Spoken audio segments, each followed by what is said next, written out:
আমন্ত্রণ ২১-এর রাতে আমাদের আজকের বিষয় বিএনপির বিকল্প শক্তি কি ইসলামিক জোট।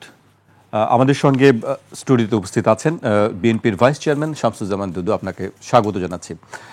সঙ্গে আছেন বাংলাদেশ ইসলামী আন্দোলন বাংলাদেশের যুগ্ম মহাসচিব শেখ মোহাম্মদ ফজলে বারী মাসুদ, আপনাকেও স্বাগত জানাচ্ছি।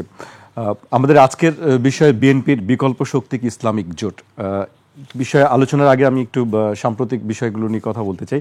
আমরা দেখেছি যে ইসলামিক দলগুলো একই ছাতার নিচে আসার চেষ্টা করছে এবং তাদের মধ্যে আমরা অতীতে বিভিন্ন বিরোধ দেখলেও মতনৈক্য দেখলেও একই সঙ্গে তারা কাজ করার ব্যাপারে সমঝোতা বা কেউ বলছেন জোট নাকি সমঝোতা, সেটা নিয়ে আলোচনা আছে। আমি দুদু ভাইয়ের কাছে আসতে চাই প্রথমে যে বিএনপির বিকল্প শক্তি কি আসলে ইসলামিক জোট হতে পারে কিনা, এটিকে আপনি কিভাবে দেখেন?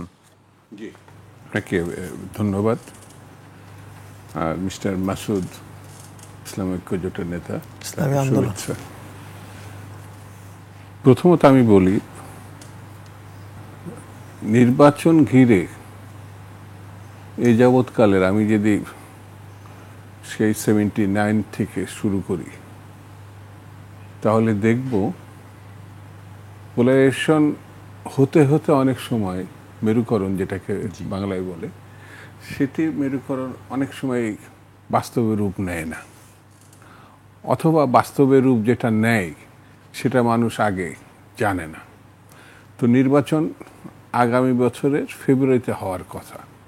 বিভিন্ন পত্রিকা অনুমান ভিত্তিক বা বিশ্লেষণমূলক অথবা অনুসন্ধানমূলক রিপোর্টে আমরা যতটুকু দেখেছি, বিভিন্ন ইসলামপন্থী রাজনৈতিক দলগুলো তারা বিশেষত বলার চেষ্টা করেছে যে ইসলামপন্থী দলগুলো একটা বাক্সেই যেন তাদের ভোটটা যায়। তো এটা খারাপ উদ্যোগ না আমার বিবেচনায়। আমি যেহেতু একটি রাজনৈতিক দল করি, তো সেটি যদি সম্ভব হয় তাদের উদ্যোগে, তারা একটি শক্তি হিসাবে নতুন রাজনৈতিক পরিস্থিতিতে আসতে পারে। কিন্তু সেটি কতটা বাস্তবে রূপ নেবে, অতীতের পারস্পরিক যেসব বক্তব্য, বিশেষ করে ইসলামী আন্দোলন জামাত ইসলাম সম্বন্ধে অতীতে যেসব মন্তব্য, অথবা অন্যান্য রাজনৈতিক দলগুলো যেসব মন্তব্য, সেগুলো যদি আমি মাথায় রাখি, আজ একটি জাতীয় দৈনিকে, বহুল প্রচারিত দৈনিকে এই সম্বন্ধে একটা রিপোর্টও আমি দেখেছি যে সর্বশেষ যেসব নির্বাচনগুলো, মানে এই গত তিনটে নির্বাচনের বাইরে, সেখানেও 1-2% ভোটের বেশি মানে ওই জায়গাগুলোতে আসে নাই এমন রাজনৈতিক দলগুলোর সংখ্যায় ইসলামী দলের মধ্যে আছে, যেটা কিছুটা বেশি হচ্ছে জামাত ইসলামের। কিন্তু বাস্তব বিশ্লেষণে তাদেরও এককভাবে মানে ভোটটা খুব বেশি না। সভা সমাবেশ থেকেও গত নির্বাচনগুলোর দিকে যদি আমরা তাকাই, সেসব নির্বাচনগুলো পরিসংখ্যানে খুব বেশি হয় না। তারপরেও আমি বলবো, যখনই জোটবদ্ধ কোনো শক্তির আত্মপ্রকাশের বিষয় থাকে, তাকে অবহেলা করার অথবা ছোট করে দেখার কোনো অবকাশ নাই। সেই বিবেচনা থেকে আমরা সেদিকে দৃষ্টি দিতে পারি যে আওয়ামী লীগের অনুপস্থিতিতে বিএনপির পাল্টা শক্তি হিসাবে কারা সামনে আসতে পারে, সেটা এখনো কিন্তু স্পষ্ট এটা আমার কাছে মনে হয় না। মানে এই জোটটা হবেই বা হচ্ছে, আরও কিছুদিন না গেলে এটা মানে বলার সময় ঠিক আসছে, এটা আমার কাছে মনে হয় না। আপনারই একটি বক্তব্য আমি স্মরণ করে দিতে চাই। আপনি বলেছেন যে স্বাধীনতা বিরোধী শক্তি ও ফ্যাসিবাদীর সহযোগী দলের মিলনে গণতন্ত্র পরিপুষ্ট হবে না, বরং যারা গণতান্ত্রিক ধারায় আছে তারা পরিশুদ্ধ হবে এবং এগিয়ে যেতে পারবে। এখানে আপনি দুইটি বিষয় উল্লেখ করেছেন। যেমন স্বাধীনতা বিরোধী বলতে 71 সালে মুক্তিযুদ্ধের সময় যারা বিরোধিতা করছে, তার ভিতরে উল্লেখযোগ্য হচ্ছে জামাত ইসলাম। তাকে অনেকভাবে সমালোচনা করেছে, বিচারের মুখোমুখি হতে হয়েছে। সেটা এখন না, মানে গত 3টি ইয়েতে না, তার আগেও। তো এই বিষয়টি তারা খোলসা করে বলতে পারে নাই যে 71 সালে তারা ভুল করেছে, জাতির কাছে ক্ষমা চায়। তারা বরঞ্চ সর্বশেষ যাদের আমির ডক্টর সাহেব, উনি বলেছেন মাপ চাওয়ার ব্যাপারটা এখন সবাই মেনে নিয়েছে, মানে এই ধরনের একটি কথা তিনি বলেছেন। তিনি বলেননি যে জামাত ইসলামের সেই সময় রাজনৈতিক সিদ্ধান্ত মানুষ গ্রহণ করে নাই, যদি কোনো পাপ করে থাকে, দোষ করে থাকে, তাহলে জাতির কাছে। এই ধরনের কিন্তু বামপন্থীরা অনেক রাজনৈতিক দল এই ধরনের কথা বলেছে, তারা বলে নাই। অন্য যে রাজনৈতিক দলগুলো আছে ইসলামীপন্থী, তারা কিন্তু 71-এ এই অপরাধের সঙ্গে যুক্ত না ইসলামপন্থী দল হিসাবে। স্বাভাবিক কারণে এই ভারটা একমাত্র দল আছে যেটা হচ্ছে জামাত ইসলাম, সেই জন্যে ওই কথাটি আসে যে তাদের সঙ্গে গিয়ে মানে জামাতে ইসলামের সঙ্গে গিয়ে এই নিষ্কলুষ পরিষ্কার দলগুলো কতটা সমর্থন পাবে। জি, আমি এ পর্যায়ে ফজলে বাড়ি মাসুদের কাছে আসতে চাই। একই প্রশ্ন, যে বিএনপির বিকল্প শক্তি কি ইসলামিক জোট?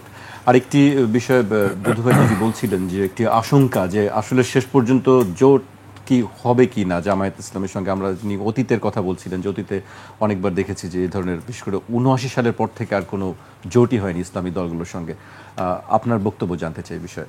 অসংখ্য ধন্যবাদ, আপনাকে ধন্যবাদ, এবং যারা শ্রোতা দর্শক তাদেরকে ধন্যবাদ। শামসুজ্জামান দুদু ভাই আছেন, ওনাকেও ধন্যবাদ জানাই।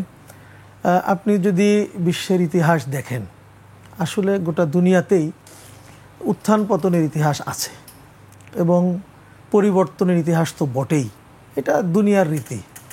আপনারা জানেন যে তাতারিরা এক সময় গোটা দুনিয়াতে, বিশেষ করে বাগদাদ বা এই আশপাশের অঞ্চলকে কাঁপিয়েছিল, চেঙ্গিস খান, অমুক ইত্যাদি ইত্যাদি।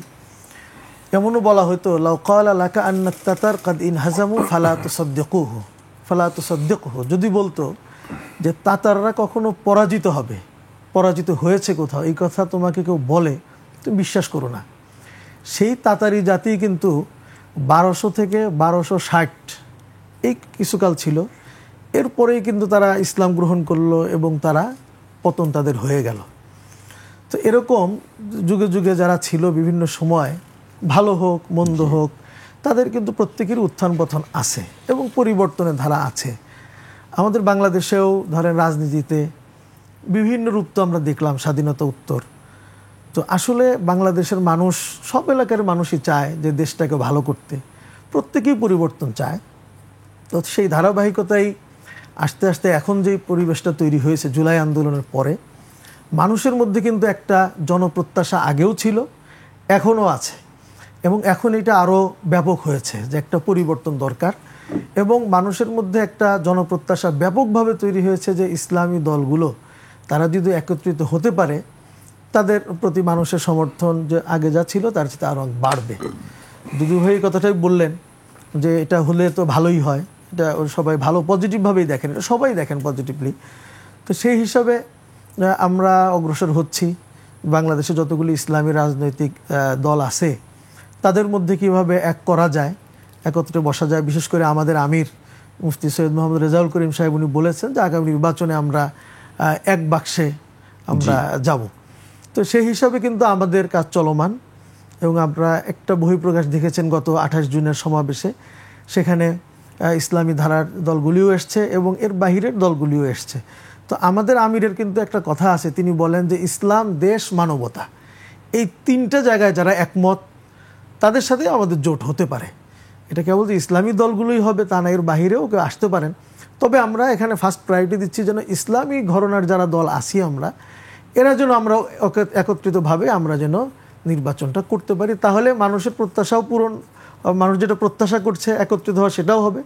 সাথে সাথে আমরা অতীতের যে ইতিহাস দেখি, যে আমাদের দেশের যে ভোটের ইতিহাস, সেই ইতিহাসে কিন্তু বলে যে ভালো একটা ফলাফল কিন্তু হয়ে যাবে। যেমন ধরেন কথায় বলে 2 2 4 হয়, 2 2 কিন্তু 22ও কিন্তু হয়, 2 আর 2 পাশাপাশি বসালে কিন্তু 22ও হয়ে যায়, 4 4 8, 4 4 16 যেরকম হয়, 4 4 44ও কিন্তু হয়ে যায়। তো আমরা আশা করছি যে এরকম একটা কিছু হবে, আশা করি মানুষ যেটা প্রত্যাশা করছে। জামায়াতের সঙ্গে আপনাদের একটি বিরোধ ছিল, এটা মতবাদ ভিত্তিক বিরোধ। যদি আমি জানি 1987 সালে ইসলামী আন্দোলন বাংলাদেশ প্রতিষ্ঠার পরে যে তখন যে বলা হয়েছিল যে জামাতকে তার মতবাদ থেকে, মৌদুদি মতবাদ থেকে বের হয়ে আসতে হবে, তখন কিন্তু জামায়াত ইসলাম সেই জায়গা থেকে ছাড় দেয়নি সেই কারণে সে একটা জোট হয়নি।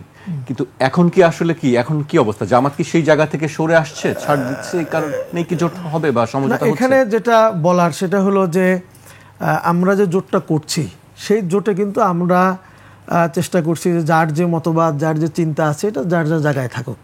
আমরা শুধু নির্বাচনী সমঝোতা, এটা কোনো জোট দল ভেঙে একত্রিত হওয়া কিংবা আরও যে সকল জোট আগে হয়েছে ওরকম না। আমাদের চিন্তাটা হলো যার যার চিন্তা সে লালন করছে সেটা থাকুক, সাথে সাথে আমরা একত্রে আমরা ইলেকশনটা করব, নির্বাচনী সমঝোতা, এক অঞ্চলে আমরা একক প্রার্থী দিতে চাই, এটা হলো আমাদের চিন্তা, যদি পিআর না হয়।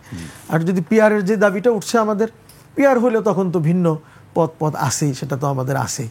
তো সেজন্য তারা যে তাদের যে ব্যাপারে যে দুইটা কথা আছে, একটা হলো তাদের মতবাদগত চিন্তা, আদর্শগত চিন্তা যেটা, আর একটা হলো এই স্বাধীনতার যে কথাটা বললেন। তো এই দুটি বিষয়ে তাদের সাথে আমাদের আলোচনা চলছে। এ বিষয়ে তারা আগের চাইতে অনেক ক্লোজলি আসার চেষ্টা করছে। বিরোধের জায়গাটি কি একটু বলবেন যে আসলে মোটা দাগে জামায়াত ইসলামের সঙ্গে আপনাদের বিরোধগুলো কোন কোন জায়গায়? এটা যেটা ছিল আগে ব্যাপকভাবে সেটা হলো আকীদাগত দিক। তো সেই আকীদাগত দিকগুলো এটা অনেকটা তারা এখন রিকভার করার চেষ্টা করছে, এটা একটা দিক। আর স্বাধীনতা যুদ্ধ নিয়ে তো সেটা তো আলোচনা আছেই, সেটা আমাদের সাথে এটা সকলের। তো সেই বিষয়গুলো তারা কিছু রিকভারি করার চেষ্টা করছে। জি, আমি শামসুজ্জামান দুদু ভাইয়ের কাছে আবার আসতে চাই। মোহাম্মদ ফয়জুল করিম, যিনি নায়েবে আমির, একটি কথা বলেছেন যে বিএনপি আওয়ামী লীগ একই গাছের দুই ডাল। তার আরেকটি বক্তব্যে আমি আসতে চাই। তিনি বলেছেন বিএনপি আজকে আমাদের বলে আওয়ামী লীগের দালাল, আমরা নাকি আওয়ামী লীগকে সহযোগিতা করেছি, রাজনীতি করবেন, জেনে শুনে রাজনীতি করেন। তিনি বলেন তারা আজ পর্যন্ত প্রশ্নবিদ্ধ কোনো জাতীয় নির্বাচনে অংশগ্রহণ করেননি। 14 সালের নির্বাচনে ইসলামী আন্দোলন অংশগ্রহণ করেনি, 18 সালের নির্বাচনে সবাই অংশগ্রহণ করেছে, এ কারণে তারাও অংশ নিয়েছেন। কিন্তু তখনও গণভবনে যাননি। তখন কিন্তু মির্জা ফখরুল ইসলাম আলমগীর পর্যন্ত গণভবনে গিয়েছিলেন শেখ হাসিনার কাছে, কিন্তু তারা যাননি, শেখ হাসিনার সঙ্গে বৈঠকও করেননি। তিনি বলছেন সংসদে গিয়ে বিএনপি 2018 সালের নির্বাচনকে বৈধতা দিয়েছিল। এ বিষয়ে আপনি কি বলবেন তার এই বক্তব্য সম্পর্কে? বিএনপি কি আসলে নির্বাচন করাটাই তো বৈধতা দেওয়া? ইসলামী আন্দোলন কি 18 সালে ইলেকশন করছিল? না, তিনি বলছেন যে করেননি 18 সালে। 18 সালে করেননি না, আমরা 14তে করিনি, 14তে করিনি, 18 সালে করেছি। 18 সালে করেছি। বিএনপি সব দলই একসঙ্গে করেছে, সবাই করেছে। সেখানে বিএনপি, তিনি বলছেন তিনি গণভবনে যাননি। শুনেন, বাংলাদেশে থাকবেন, গণভবনে গেলেন কি গেলেন না, নির্বাচন করেছেন, যদি 30টা সিট পেতেন তাহলে ইসলামী আন্দোলনই এত বিরোধী দলের আসনে বসত, মন্ত্রী পদমর্যাদায় তিনি বিরোধী দলের নেতা হতেন, গণভবন থেকে শুরু করে সব জায়গায় যেতেন।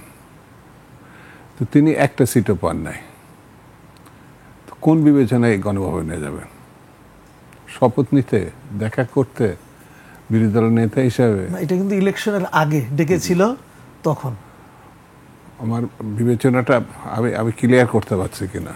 জি, অতীতে ওনারা আওয়ামী লীগের সঙ্গে কথা বলেছেন, অন্যান্য রাজনৈতিক দলও কথা বলেছেন, বলতেই পারে, আমি সেটা খুব বড় করে দেখছি না।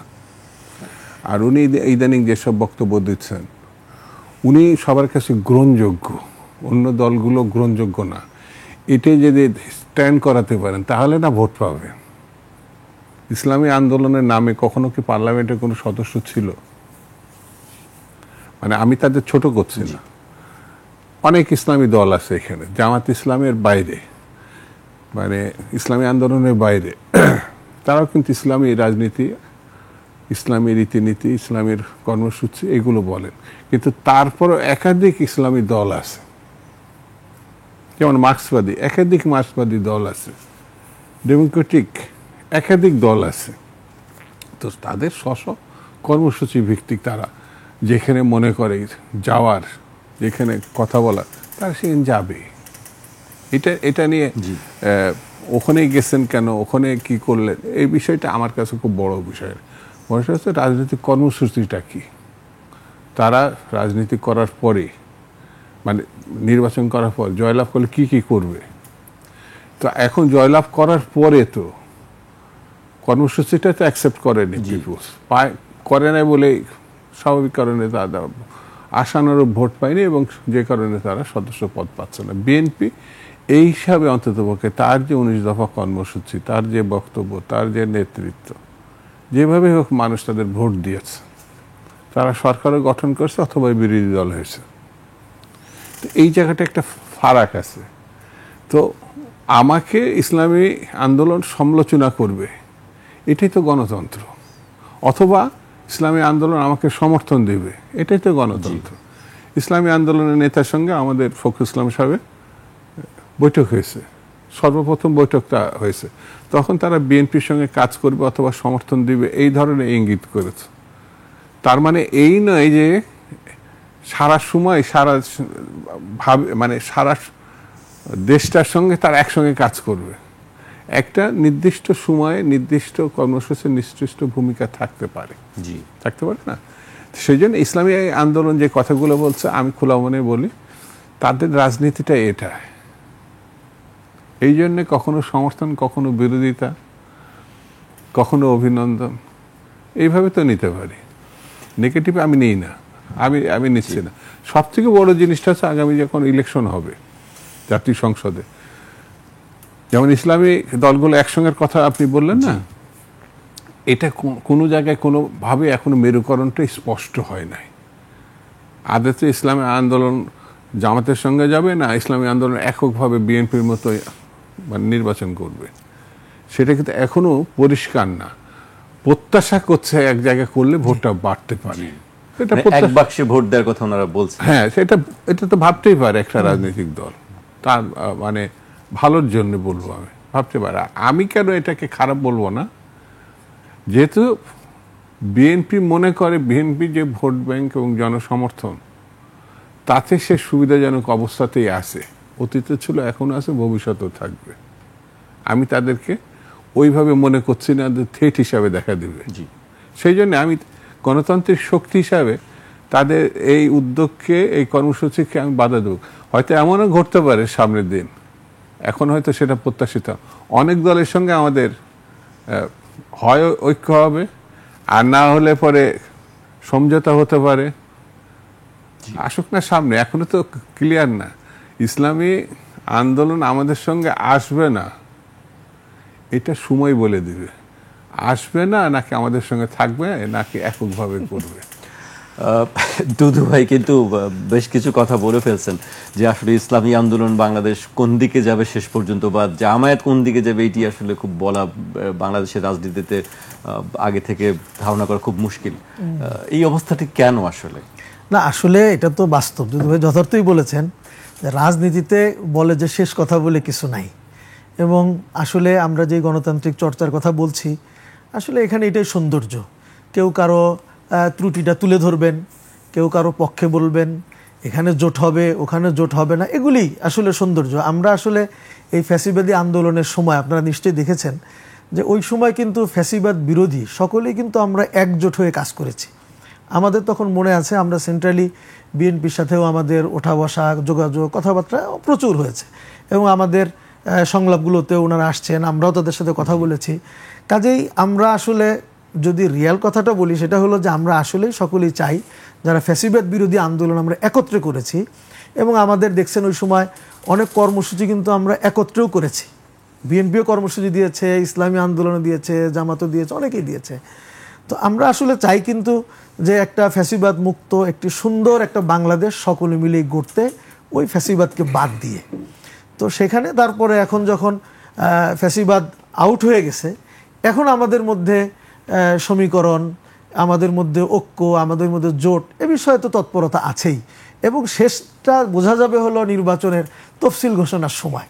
তখনই আসলে শেষটা বোঝা যাবে যে আসলে কি হচ্ছে।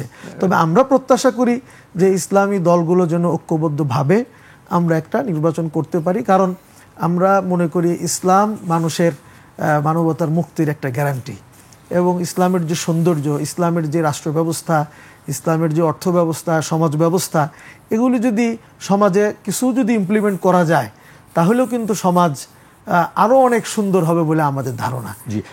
সেটাকে কেন্দ্র করে আমরা দুদু ভাই একটা কথা বলছেন যে বিএনপির সঙ্গে কোনো সমঝোতা হতে পারে কিনা সেরকম একটি বিষয় উনি উল্লেখ করলেন। না, সেরকম কোনো কিছু কি হতে পারে শেষ পর্যন্ত? না, সেটা তো এখন কিছুই বলা যায় না, আলোচনার টেবিলে তো সম্ভাবনা সবই উড়িয়ে আছে। দেওয়া যায় না। না, এটা রাজনীতি আসলে শেষ কথা, এই ব্যাপারে চূড়ান্ত বলে কিছু বলা এটা খুব কঠিন। তবে আমরা প্রত্যাশা করি যে আমরা সকলে মিলে যেন সুন্দর একটা বাংলাদেশ গড়তে পারি, এবং বিএনপির কাছেও যে জনপ্রত্যাশা যে তারাও যেন সুন্দরভাবে তাদের দলটাকেও সংস্কার করেন, দলের অভ্যন্তরে যে সকল বিশৃঙ্খলা আছে এগুলিও যেন দূর করতে পারেন। এখন যে জনপ্রত্যাশার বিপরীতে কিছু কাজ করছে তাদের কর্মী বাহিনী, বিএনপিও চেষ্টা করছে এগুলিকে নিয়ন্ত্রণ করার জন্য। এরপরেও তো কিছু বিশৃঙ্খলা, স্থানীয়ভাবে যে সকল দোষগুলি আসছে এগুলি ওনারা যদি সংশোধন করতে পারেন তাহলে তো দেশ গড়া সকলে মিলে আমাদের জন্য সহজ হবে, এতে কোনো দ্বিমত নাই। জি, আরেকটি বিষয় হচ্ছে যে জামায়াত বলছে যে তারা 300 আসনেই প্রার্থী দিবে বা অনেক জায়গায় চূড়ান্ত হয়ে গেছে। সেক্ষেত্রে আসলে আপনাদের সঙ্গে যে সমঝোতাটা কি, মানে আসনের সমঝোতা না কিভাবে? আমাদের আসলে আলোচনাটা যে জায়গায় হয়েছে, আমরা যেটা চিন্তা করছি সেটা হলো জামাতে 300 আসনে প্রার্থীর কথা বললেন আপনি, ইসলামী আন্দোলনও কিন্তু অলরেডি 300 আসনে প্রার্থী আমরা মোটামুটি চূড়ান্ত করে ফেলেছি, হয়তো ডিক্লারেশন কিছুদিন মধ্যে আমাদের আমির দিবেন। তো আমরা আমাদের প্রার্থী তো রেডি করতেই হবে। এরপরে হলো যখন আমাদের সমঝোতা হবে তখন সেটা রূপরেখা হবে। এর মনে হতে পারে যে এই আসনে জামাত প্রার্থী দিবে, ইসলামী আন্দোলন দিবে না, এই আসনে খেলাফত মজলিস বা অমুক দল প্রার্থী দিবে, ইসলামী আন্দোলন বা অন্য কেউ সেখানে দিবে না। এটাই নির্বাচনী সমঝোতা হলে এরকমই হতে পারে। তো এর বাহিরেও আরও অনেক পদ্ধতি আছে, তো এটাই আমরা আপাতত প্রাথমিক চিন্তা করছি। তবে আমাদের প্রার্থী প্রস্তুতিটা মোটামুটি তারাও যেমন করছে, অন্যান্য দলও করছে, আমাদেরও কিন্তু চূড়ান্ত হয়ে আছে বিষয়টা। জি, দুদু ভাইয়ের কাছে আসতে চাচ্ছি যে আরেকটি খবর আছে যে স্থানীয় নির্বাচনে যে মার্কার যে বিষয়টি ছিল সেইটা থাকছে না সম্ভবত, সেই ব্যাপারে আসলে আপনি কিভাবে দেখছেন? এটা ভালো, পজিটিভ। আপনাকে তার আগে একটা কথা বলি, যেটা ঐক্য নিয়ে আপনি কথা বললেন, মেরুকরণের প্রসঙ্গটা কথা বলেন। যখন মা বোন সন্তান সম্ভব হয়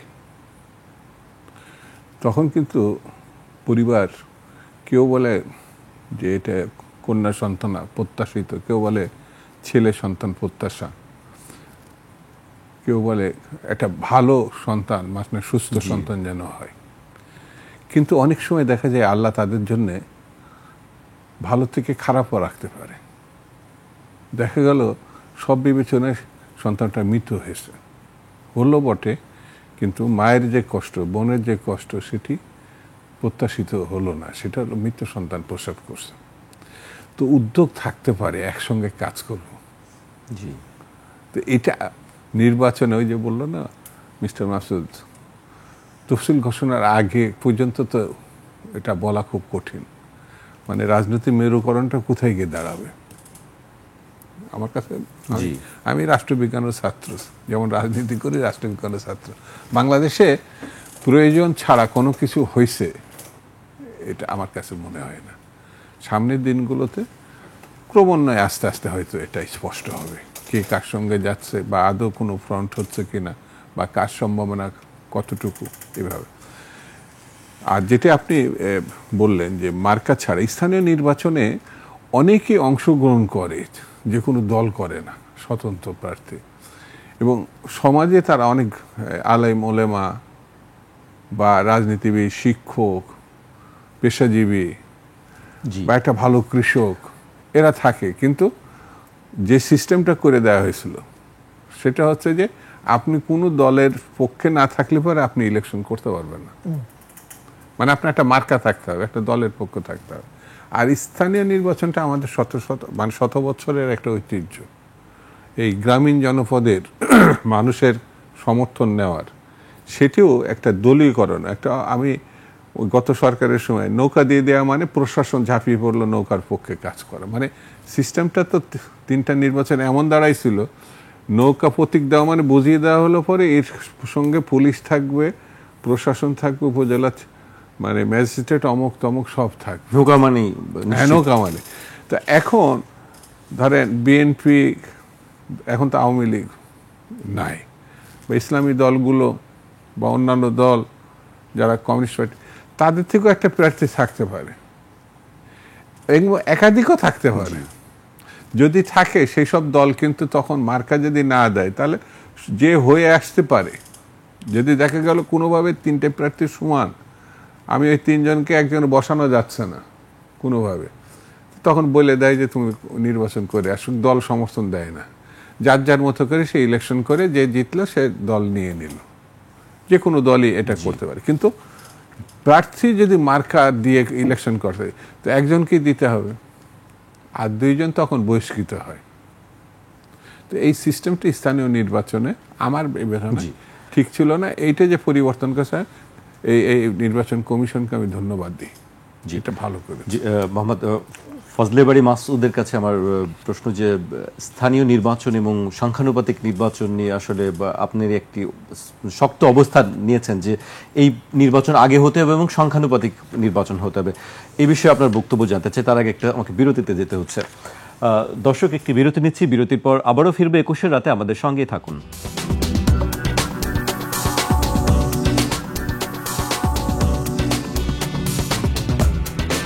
বিরতির পর আবারও স্বাগত। আপনারা দেখছেন 21 রাত, আমাদের সঙ্গে আছেন বিএনপির ভাইস চেয়ারম্যান শামসুজ্জামান দুদু এবং ইসলামী আন্দোলন বাংলাদেশের যুগ্ম মহাসচিব শেখ মোহাম্মদ ফজলে বাড়ি মাসুদ। বিরতিতে যাওয়ার আগে আমার কাছে প্রশ্ন ছিল স্থানীয় নির্বাচন এবং সংখ্যানুপাতিক নির্বাচন নিয়ে আপনারা একটি শক্ত অবস্থানে আছেন যে এটি আগে করতে হবে এবং এই পদ্ধতিতেই নির্বাচন হতে হবে। আমরা দাবি জানিয়েছি জোরালোভাবে যে স্থানীয় সরকার নির্বাচনটা আগে হোক। এটা আমরা কেন দাবি জানিয়েছি সেগুলি আমাদের আমির ব্যাখ্যা করেছেন, আমরা বিভিন্ন জায়গায় ব্যাখ্যা করেছি।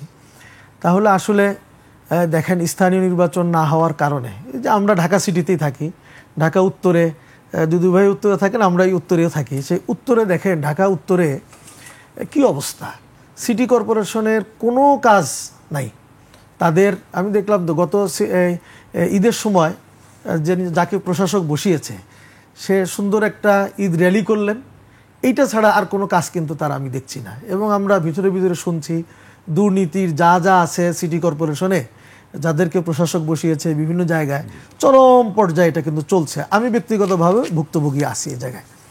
এবং দেখেন রাস্তাঘাট ভেঙে চুরমার হয়ে আছে, কোনো খোঁজ খবর নাই। তো এ কারণে আমরাও মনে করেছিলাম যে আমরা এখনও দাবি করছি সিটি কর্পোরেশন নির্বাচনটা যদি আগে হয়ে যায় তাহলে মানুষের কি বলে আপনার সুবিধাটা কোথার থেকে আসে? স্থানীয় সরকারের থেকেই আসে। মানুষ তাদের প্রয়োজনীয়তাগুলো এখান থেকে মেটানোর চেষ্টা করে, মানুষের জন্ম নিবন্ধন বলেন ইত্যাদি, তো অনেক কিছু। তো সেই জায়গাগুলো কিন্তু সেবাগুলো বন্ধ হয়ে আছে বলতে গেলে। এবং আমি এক জায়গায় গেলাম, সেখানে দেখলাম যে তারা ইচ্ছামতো দুর্নীতি করতেছে, বলারও কেউ নাই। তো এবং রাস্তাঘাটের যে দুরবস্থা ঢাকা সিটিতে, যে আমাদের এখানে ভাটারা থানার ওই পাশে মাদানী এভিনিউ ভেঙে একেবারে চুরমার হয়ে আছে, কবে যে এটা ঠিক করবে, কিভাবে হবে তাই নেই। তো এই জন্যই কিন্তু আমরা চেয়েছিলাম যে স্থানীয় নির্বাচনটা আগে হোক এবং তাতে টেস্ট হয়ে যেত যে এই সরকার এবং নির্বাচন কমিশন কতটুকু সক্ষমতা তাদের আছে। এজন্যই কিন্তু আমরা স্থানীয় নির্বাচনটা আগে চেয়েছি। এবং যদি সক্ষমতা না থাকে, দুর্বলতাগুলি কোথায়, এগুলি চিহ্নিত হয়ে গেলে জাতীয় নির্বাচনটা তারা সেই ত্রুটিগুলি দূর করে করতে পারতেন। আর যেটা পিআরের কথা বললেন, পিআরের কথাটা কিন্তু আমাদের নতুন না। আপনারাও জানেন যে শুধু আমরাই বলেছি তাও না, আমরা 2008 সালে আমরা এটা আমাদের যে নির্বাচনী ইশতেহার সেখানে উল্লেখ আছে, আমাদের আমির যে তখন টেলিভিশনে ভাষণ দিয়েছিলেন সেখানে উল্লেখ ছিল। তো আমরা এই পিআরটা চাচ্ছি, তখন থেকে আওয়াজ তুলেছি। এরপরে প্রত্যেক আলোচনা, প্রত্যেক সমাবেশ, প্রত্যেক মহাসমাবেশ, বিভিন্ন জায়গায় আমরা এই আলোচনাটা নিয়ে আসার চেষ্টা করেছি, কিন্তু ওইভাবে আলোচিত হয়তো হয় নাই। এবং দেখেন সাবেক নির্বাচন কমিশনাররা পর্যন্ত, তারাও পর্যন্ত বলতেছেন যে পিআরটা ভালো। শুধু তাই নয়, এখন যারা পিআরের বিরোধিতা করতেছেন বা দরকার নাই বলতেছেন, তারাও কিন্তু একমত যে পিআরটা ভালো, পিআরটা ভালো, উন্নত গণতন্ত্রের জন্য ভালো। ভালো কিন্তু সবাই বলছে, কিন্তু তারা বলছেন, কেউ বলছেন এখন প্রযোজ্য না, কেউ বলে উন্নত গণতন্ত্রের জন্য প্রযোজ্য। তো আমরা তো সেই উন্নত গণতন্ত্রের দিকে বা সেই চর্চাটার দিকে আমরা যেতে চাচ্ছি। এখন যেহেতু একটা সুযোগ আসছে, পরে কোন সরকার আসবে, তারা কতটুকু এটাকে সংস্কার করবে, এটা কিন্তু বলা যায় না। তো সেজন্যই কিন্তু আমরা পিআরটা চাচ্ছিলাম, যেন পিআরের মাধ্যমে এদেশের মানুষের, প্রত্যেকটা মানুষের ভোটের জন্য একটা মূল্যায়ন হয়। আপনারা দেখেছেন গ্রামে গঞ্জে যে অনেক সময় ভালো প্রার্থী ভালো, কিন্তু তাকে মানুষ ভোট দেয় না। বলে আমাকে ভোট দিবেন, বলে ভাই আপনাকে ভোট দিলে তো আমার ভোটটা পচে যাবে, আপনাকে ভোট দিয়ে তো আমার লাভ নেই। তো এই যে এ কারণে কি হলো, ভালো মানুষটা নির্বাচিত হতে পারলো না। ভালো একটা দল, ছোট দলও হতে পারে, কিন্তু দলটা ভালো, তাদের ইশতেহার ভালো, তাদের নেতা ভালো, এরকমও কিছু কিছু দল আছে নিশ্চয়ই। তো তারাও কিন্তু ওই ভালো লোকটাকে ইচ্ছা থাকলেও ভোট দিচ্ছে না, বলে আপনাকে ভোট দিলে আমার ভোটটা পচে যাচ্ছে। কিন্তু পিয়ারে হলে সকল মানুষের ভোটের একটা গ্রহণযোগ্যতা পাবে এবং তারা বুঝতে পারবে যে আমার ভোট দিলেও এটা নষ্ট হবে না, আমার ভোটেরও একটা মূল্য আছে। তো সেজন্যই কিন্তু আমরা পিয়ার চাই। আরও অনেক যুক্তিকতা আছে, এটা আমাদের জানা আছে। জি, তো সেজন্য এটা আমরা প্রত্যাশা করি যাতে পিয়ারটা যেন হয়, তাহলে এদেশের মানুষের প্রত্যেকের অধিকারটা প্রতিষ্ঠিত হবে ইনশাআল্লাহ। জি, আমি আবার শামসুজ্জামান দুদু ভাইয়ের কাছে আসতে চাই। এনসিপি নেতা হাসনাত আবদুল্লাহ গতকাল একটি কথা বলেছেন যে জনগণের পাশে থাকলে দিল্লি পালাতে হয় না এবং লন্ডনে থাকতে হয় না। তিনি দুজনকে ইঙ্গিত করে কথাটি বলেছেন, একজন শেখ হাসিনা, একজন তারেক রহমান। তার এই বক্তব্যকে আপনি কিভাবে দেখেন? জনগণের পাশে নেই বলেই কি তিনি লন্ডনে আছেন, সেরকম একটি বোঝাতে চেয়েছেন তিনি। তরুণ রাজনীতিবিদ যারা ধরেন এই ছাত্র আন্দোলনের গণঅভ্যুত্থানের ভিতর থেকে উঠে আসছে, তারা এতটাই টকবগে যে কি বলছে আর কি বলছে না এই বিষয়টা বোধহয় তারা ভেবেও বলছে না, পরবর্তীতেও এটা নিয়ে আর তারা চিন্তা করছে না। প্রথম কথা বলি, শেখ হাসিনা আর তারেক রহমান এই দুইজনকে যখন এক করে ভাবে, বুঝছেন, কেউ তো তার রাজনৈতিক প্রজ্ঞা নিয়েই তো আপনার কথাটা আসে। তো এখন তারা এতটাই তরুণ, আমরাও একসময় ছাত্র রাজনীতির সময় এইভাবে তরুণ ছিলাম ঢাকা ইউনিভার্সিটিতে। আমরাও হোসেন মোহাম্মদ এরশাদ সাহেবের গণঅভ্যুত্থানে ভূমিকা পালন করেছিলাম। তারপরে পরবর্তীতে আমাদের দল সরকার গঠন করেছিল। তো তখন আমরা যারা রাজনীতি করছি মানে একটু ভেবেচিন্তে এই কথাগুলো বলার চেষ্টা করছি। এই যেমন কয়েকদিন আগে দেখলাম তাদের একজন বলে বসলো যে 400 আসনের ভিতরে 300ই পাবে হচ্ছে তাদের নতুন প্রতিষ্ঠিত রাজনৈতিক দল, মিস্টার পাটোয়ারি ওদের সম্ভবত ওনার নাম, আর বিএনপি 100 পাবে। সে বলল রাজনীতিতে তো কথা বলার কারণ ট্যাক্স নাই, তো সেই হিসাবে সে বলতেই পারে। তো তাদেরই কেউ কেউ বলছে বর্তমান সরকারের সঙ্গে বেশি সখ্যতা। তো এই বিবেচনা যদি সে আর মাথার মধ্যে থাকে এবং বিশ্বাস করে এই যে কথাটা বললো 300 আর 100, তাহলে তো আমি সকালে উঠেই বলবো যে পরশুদিন ইলেকশন হবে। কারণ পরশুদিন ইলেকশন হলে তো 300 আসন এনসিপি নামক যে নতুন দলটি হয়েছে তারা পাবে না, যেহেতু তারা বলছে বিএনপির তো কোনো ভবিষ্যৎ নেই 100। তা আমার বিবেচনায় মনে হয় তারা কিন্তু এখন নির্বাচনও চাচ্ছে না। এটা আবার খুব মজার ব্যাপার যে 300 আসন তারা পাবে বলার পরও তারা নির্বাচন যাচ্ছে না। কিন্তু তার মানে তারা যা বলছে তা তারা বিশ্বাস করে না, তারা কোনোভাবেই বাস্তবসম্মত এটা মনে করে না। এই জন্যে ইলেকশনের থেকে অনেক দূরে থাকছে। আর এই যে তরুণ বন্ধু যেটা বলেছে তারেক রহমান, আর বিএনপি বাংলাদেশে সুস্থ ধারণা পোষণ করে যারা সহি সালামতে আছে, আল্লাহ যাদেরকে স্বাভাবিক রাখছে, তারা সবাই বিশ্বাস করে মনে যে বিএনপি ভালো করবে সামনে নির্বাচনে। তারা ঘরে আছে, তারা এই দেশের মধ্যে আছে। আর শেখ হাসিনা এবং তার দলবল বড় অংশটা সে ইন্ডিয়াতে আছে।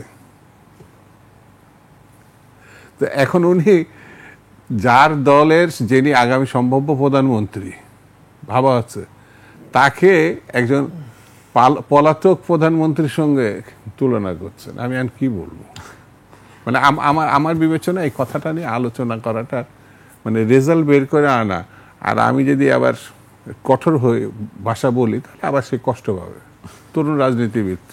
সেই জন্য আমার কাছে মনে হয়েছে যে কথা যেটা বলবো, ওই যে মিস্টার পাটোয়ারি যেটা বলেছেন, এগুলো নিয়ে হাসাহাসি হয় যে 400-300 পাবে তারা আর আমরা পাবো কি বলে 100।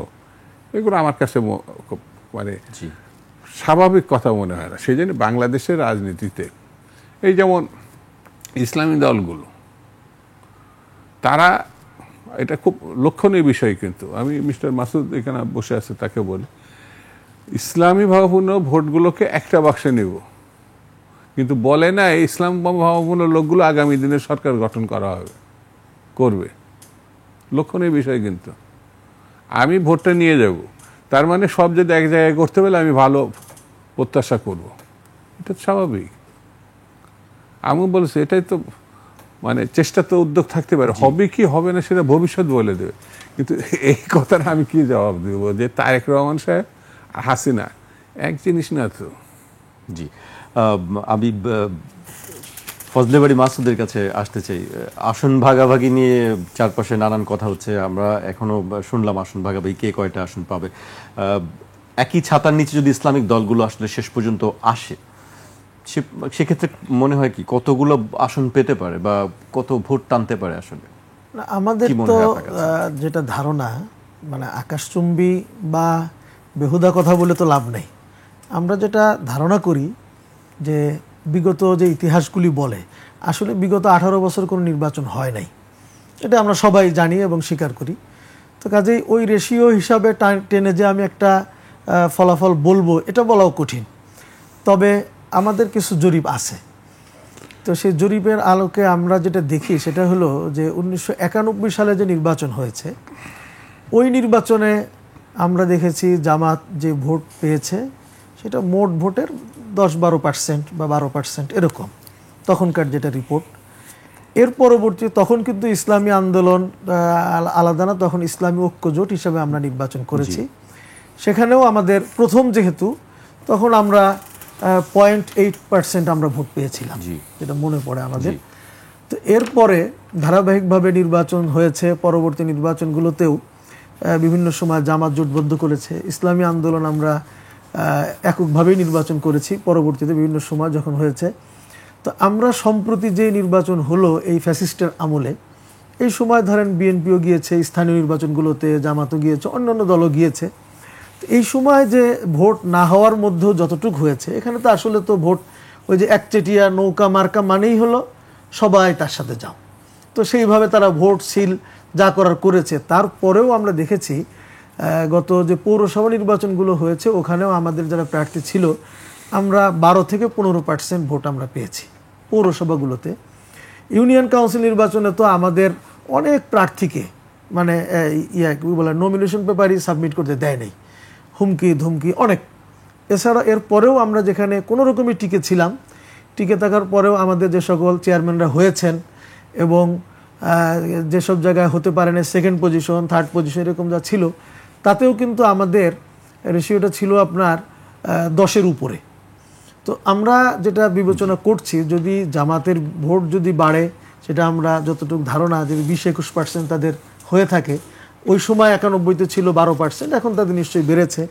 ইসলামী আন্দোলনের ভোটও আশা করি দিন দিন বেড়েছে, কিন্তু সাথে সাথে অন্যান্য দলগুলোরও ভোট বেড়েছে।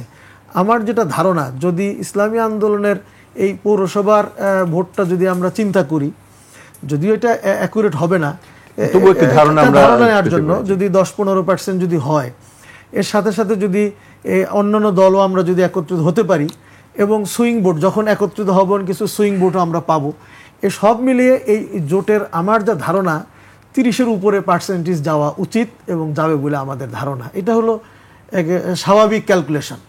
তো এর বাহিরে আরও যদি আশা করি যদি ভালো কিছু হয়, মানুষের মধ্যে তৈরি এবং আস্থা আমরা যেটা যেভাবে হচ্ছে তৈরি হয়ে আছে অলরেডি, আরও যদি তৈরি হয়, তাহলে আশা করি আমাদের ভোট আরও বাড়বে। তো মিনিমাম 30-35-এর নিচে হবে বলে আমার ধারণা, যে এর চাইতে আরও বেশি হবে। মানে ইসলামিক দলগুলো সব একসঙ্গে এর চাইতে আরও বেশি হওয়ারই আমার থাকে শেষ পর্যন্ত। তাহলে এই ক্যালকুলেশনে এটা বলে, যেটা মিনিমাম ক্যালকুলেশন, যদি এর সাথে যদি আরও ভালো কিছু যুক্ত হয় তাহলে এটা আরও ওভার করতে পারে ইনশাআল্লাহ। জি, শামসুজ্জামান দুদু ভাই, আপনি কিভাবে দেখেন? ওনারা বলছেন 30-35% ভোট পেতে পারেন, সেক্ষেত্রে আসলে সমীকরণটা অন্যান্য দলের ক্ষেত্রে তো আরো কমে যায়। বিষয়টা হলো, এখন আমি যে কথা বলবো সেটা আবার সহজভাবে না নিলে আবার মুশকিল। জামাত ইসলাম আন্দোলন সংগ্রাম করেছে হাসিনার বিরুদ্ধে, নাকি? কথা কি আমি বেঠিক বললাম কিনা? না, ঠিক আছে। জি, ঠিক আছে না? বা অন্যান্য ইসলামী দলগুলো ফ্যাসিবাদের বিরুদ্ধে আন্দোলন করেছে, যে কারণে এই 35 না আমি 40% ভোট দিয়ে দিলাম আন্দোলন করার কারণে। ঠিক আছে, এটা বিএনপি কি ঘরে বসেছিল? বিএনপিও তো আন্দোলন করছে, তার নেতৃত্বে 10 বছর বিনা অপরাধে সাজা খাটছে না? প্রায় 60 লক্ষ আসামির 50 লক্ষ তো বিএনপির, 2500 মামলার 2000 মামলায় তো বিএনপির বিরুদ্ধে। তাহলে এই দলগুলো যদি আন্দোলন করে মানে কত পার্সেন্ট, ধরেন 10 থেকে জামাত ইসলামের মানে 5% থেকে জামাত ইসলামের মানে বাড়লো ধরেন 30%, তাহলে বিএনপির যদি 30% বাড়ে তো ওর হলো 20টা সিট, জি, আর আমাদের 250 সিট, তাহলে কত হবে, কত বাড়বে? তাহলে তার সিট থাকবে না, তাই 2000 সিট হয়ে যাবে আমাদের। মানে লজিক্যালি আমি কথা বলছি, যৌক্তিকভাবে তাই এটা দাঁড়াচ্ছে না। আসলে সেটা না, সবাই আন্দোলনের প্রেক্ষিতে একটা অবস্থায় গেছে, এটি আপনাকে সুরাহা করতে হবে অতীত, বর্তমান এবং ভবিষ্যতে যখন ইলেকশন হবে মানুষ তাদেরকে কিভাবে নিচ্ছে। এক বেগম খালেদা জিয়া 90 জন গণঅভ্যুত্থানের হয়েছে, তখন কলকাতা বিমানবন্দরের সাংবাদিকরা শেখ হাসিনাকে প্রশ্ন করছিল যে বিএনপি কত সিট পেতে পারে, খেয়াল আছে কিনা? উনি উত্তর দেন 10টার মতো পেতে পারে। খেয়াল আছে? জি। বেগম জিয়ার শিক্ষকতা নিয়ে প্রশ্ন তুলছে, বেগম জিয়ার অতীত ঘটনা নিয়ে প্রশ্ন তুলছে, কে তুলছে? শেখ হাসিনা তুলছে। কিন্তু এমনকি শোনা যায় যে আওয়ামী লীগ একটা মন্ত্রী পরিষদও কে কোথায় কোন পোস্টে মানে পদবি পাবে সেটাও উনি নির্ধারণ করে ফেলছিলেন। ইলেকশনের পরে দেখা গেল বেগম জিয়াই সংখ্যাগরিষ্ঠতা পেয়েছে, তিনি সরকার গঠন করছেন, তিনি প্রধানমন্ত্রী হয়েছেন, 10টা সিট নাকি। তো প্রশ্নটা হচ্ছে এই মানে রাজনৈতিক বিবেচনায় যখন নির্বাচন হবে, স্ব দলগুলো প্রত্যাশা তারা করে বলে তো একটা আলাদা দল করে, তাদের নিজস্ব দৃষ্টিভঙ্গি অনুযায়ী করে, কিন্তু বাস্তবতা কি করবে সেটি যতক্ষণ পর্যন্ত ইলেকশন না হবে। যেমন আমি মনে করি বিএনপি অতীত যে কোনো সময় থেকে উল্লেখযোগ্য ভোট পেয়ে ব্রুট মেজরিটি নিয়ে সে সরকার গঠন করবে। কারণ হচ্ছে যার প্রতিদ্বন্দ্বিতা যাদের সঙ্গে, তো সেই তো নিশ্চিহ্ন। জামাত ইসলাম তো বিএনপির প্রতিদ্বন্দ্বী না। বাকিদেরকে আপনারা গোনায় ধরছেন না? না, বাকিদের আমি গোনায় মানে একেবারে এটা অযৌক্তিক কথা। বাকিদের অতীত নির্বাচনের রেশিও যদি আমি নিয়ে আসি, মানে সেই হিসাবে প্রতিদ্বন্দ্বী না। সেবার যদি এটি বদলে যায়, সেটি তো আমি তো বদলে সেই যেতেও কথা পারে। আগে বলে দিছি আপনার, যতক্ষণ নির্বাচন না হবে প্রত্যাশা স্ব দল থেকে আর সাধারণ মানুষের সেন্টিমেন্ট, এটাকে আপনাকে ধরতে হবে। যতক্ষণ এটি কার্যকরভাবে আপনার প্রকাশ হবে, যদি আপনার ইলেকশনটা যখন রেজাল্ট হাতে পাবেন, তার আগে তো পাবেন না। তবে বিএনপি নিয়ে আমি বিএনপি করি বলে বলছি না, আমার মানে জনগণের ভিতরে জনসমর্থন ভাবমূর্তি বিএনপির দিকে পাল্লা এখনো পর্যন্ত ভারী। সেই ভারীটা শুধু এমন না যে তারা হঠাৎ করে খারাপ করবে, বরঞ্চ অন্যরা যদি ভালো করে সেটা চমৎপ্রদ হবে।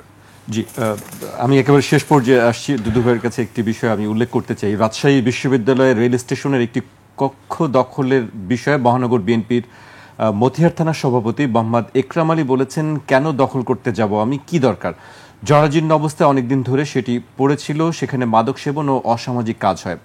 আমি খুলে সেটি পরিষ্কার করেছি, আমি দখল করছি না। জনগণের স্বার্থে সেটি জনগণ ব্যবহার করছে, সবাই বসে চা খায়। এখানে দখল করার কোনো বিষয় নেই। কর্তৃপক্ষের অনুমতি নিয়েছেন কিনা জানতে চাইলে একরাম বলেন, কার অনুমতি লিব রে ভাই, সেটি দুর্বস্থায় পড়েছিল, সরকারি জায়গা সরকার লিয়ে লিবে, আমার অসুবিধা কি? এই সব জায়গায় বিভিন্ন জায়গায় সারা দেশে আমরা দেখছি যে দেশে কি কোনো সরকার আছে আপনি মনে করেন?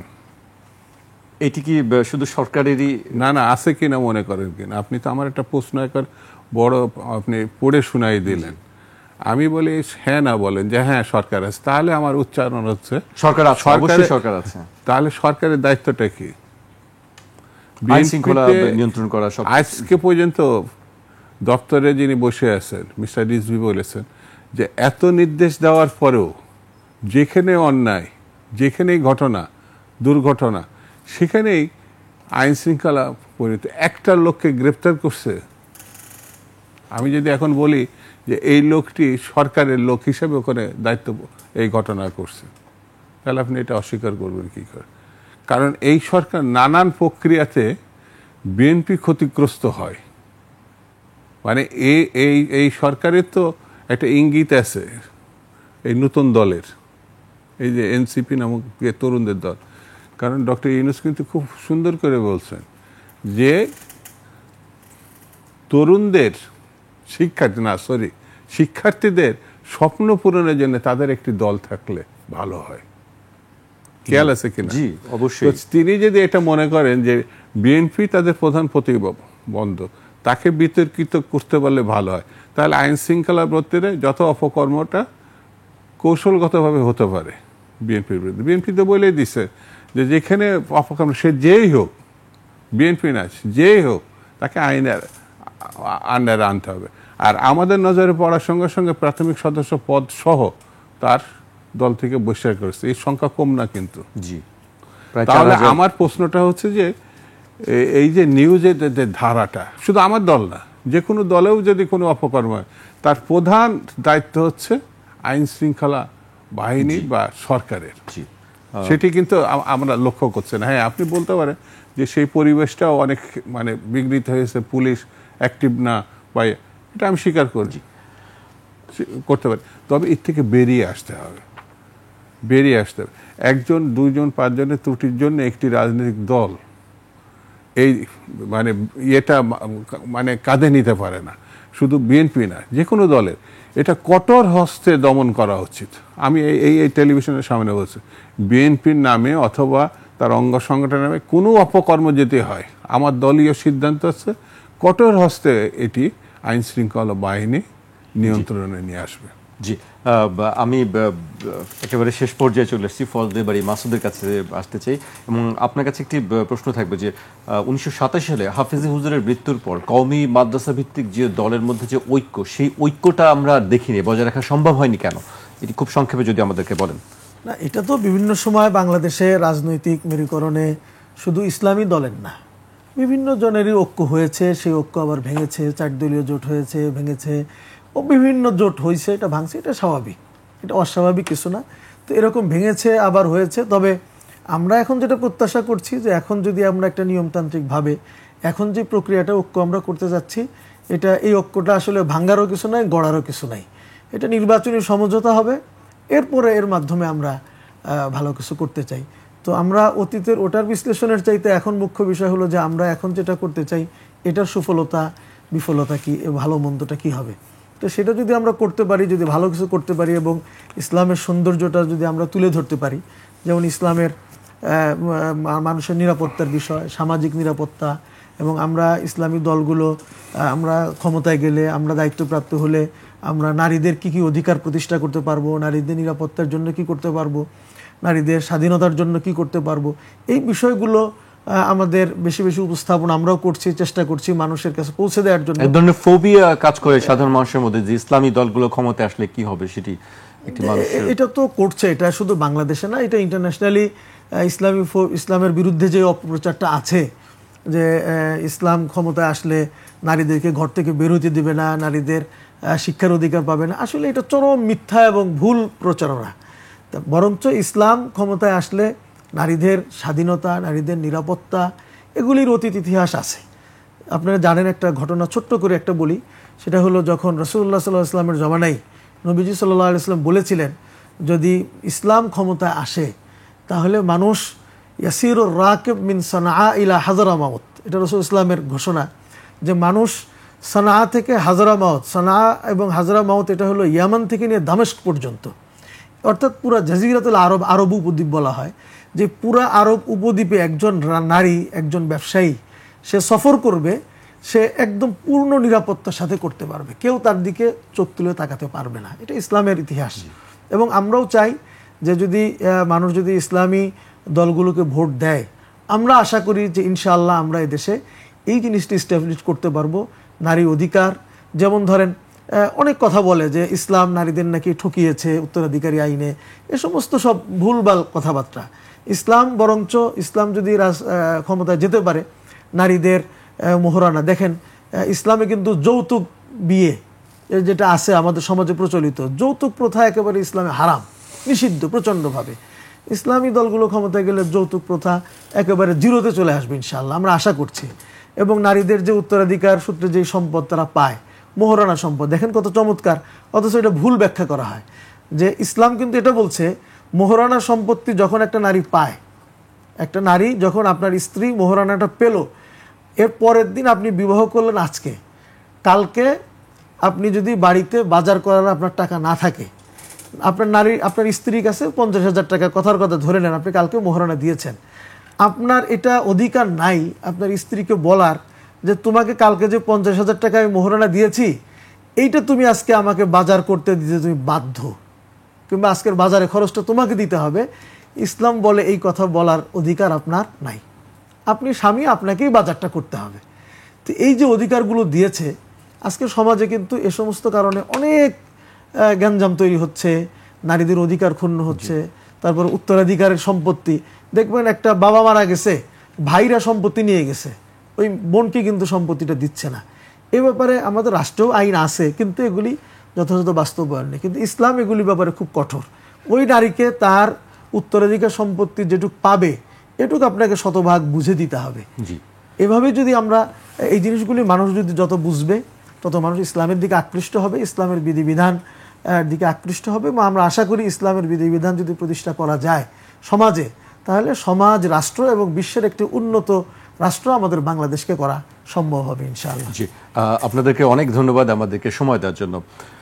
দর্শক, আজ এখানেই শেষ করছি। কাল আবার দেখা হবে রাত 12টায়। আপনারা সবাই সুস্থ থাকুন, নিরাপদে থাকুন, আর 21-এর সঙ্গেই থাকুন।